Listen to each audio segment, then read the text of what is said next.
moved out of town, or just down to the Peninsula or South Bay or out to the East Bay or to Marin, I want you to tell them, and I want them to tell you, I want to come see you in San Francisco. I want to come out for dinner. I want to go shop in Union Square. I want to go to the Castro. I want to go to North Beach.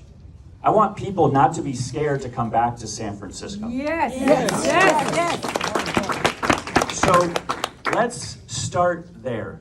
Let's clean our streets. Let's make sure that we feel safe. Let's make sure our neighbors around this region want to be in San Francisco again. Yes, yes. Then the bigger picture is, if you're a business, big or small, you're going to have to be in San Francisco because this is where the action is. Headquartered here. We're going to be the innovation capital of the world again, just like Becca said. If you're an entrepreneur, if you're an innovator, you have to be in San Francisco. Yes. And by the end of our 8 years in office, that will be the case. So that's where we're going, okay? There's a lot of new people in this room, so I just want to share a little bit. Becca talked about our values, and for me, it started with my parents. My mom always focused on early childhood education. My dad was a rabbi, helping tens of thousands of Jews flee persecution in the 80s and 90s, helping people he would never meet in his entire life. My stepfather, part of the Levi Strauss family, a company that took care of its employees, gave rights to LGBTQ workers long before it was required by law, desegregated factories in the South long before other companies did. I was raised right. I was raised with good values, a moral compass. And that's what this city needs in its next mayor.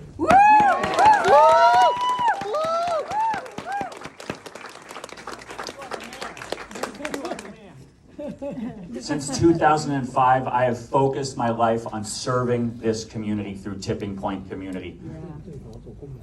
I've always thought everyone deserves an opportunity.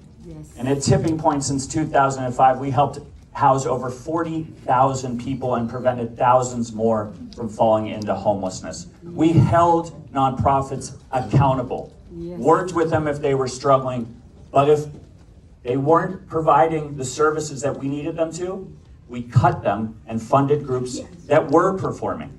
Something that does not happen at City Hall. They rubber stamp grants to nonprofits year after year. They've had bigger budgets, worse outcomes, more excuses. I'm running against a group of City Hall insiders that have had 70 years of combined experience among them. They talk about my lack of City Hall experience. Well, what they do over and over again is not called experience. It's called failure. That's right.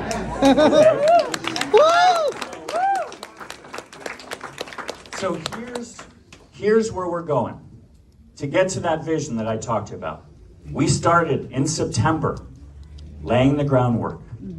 We've had close to 200 meet and greets, 7 days a week for 10 months. And I have to tell you, when we first got started, I was like, okay, I can do this.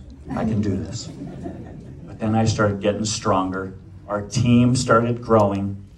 We have now a field team led by Han and Bo. We have the greatest organization in this campaign. We're built to win on the staff side. Yes, yes. But what we need to finish strong over the next 101 days is all of you. We need you knocking on every single door in the city. We need you making phone calls, writing notes, wearing your pin, putting signs up in windows in every corner of this city. I need you to win this campaign. Yes. Are you ready? Yes. Are you ready? Yes. They've said it, and I've said it from day one. There's not going to be a candidate that outworks or out-hustles me. No one will. No one has, no one will. Woo. More importantly, no one is going to outwork any mayor I'm going to outwork every mayor that's come before for the next 8 years because I am going to represent, as Becca said, I don't have the insiders backing me.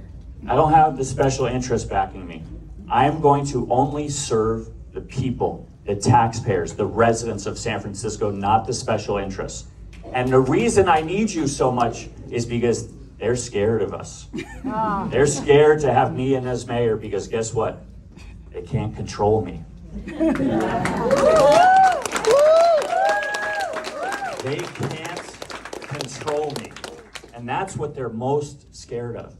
And so that's why I need you knocking on every door, making those phone calls, wearing those pins, telling people that we're running a clean campaign, a good campaign focused on lifting up San Francisco and making San Francisco shine.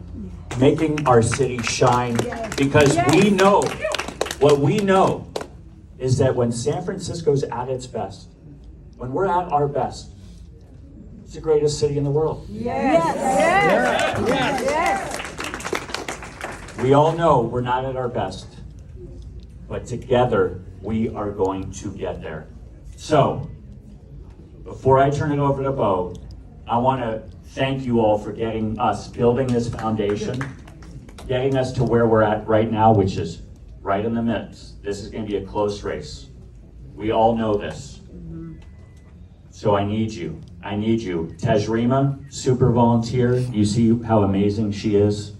That was an amazing, amazing talk. Tajrima, thank you. Bobby, Paul, thank you for your support. Han, thank you for leading this crew. And to my wife, Becca,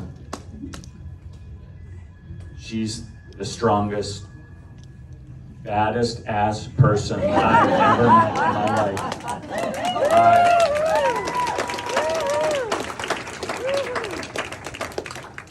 The mic is, you're starting to see me turn into a little bit of a politician now. The mic is in my hand, so I may just keep going for one more second. People say, Daniel, you're so nice. Becca and I are tough as nails, and I get it from her. This is going to be a tough 101 days. With you by my side, babe, I know we're going to win. And with everybody in this room, I know we're going to win. So I hope you will go out with me right after Bo gets up here, the head of field, to give us our marching orders. We're going to go knock on doors this morning. I'm excited to walk with all of you.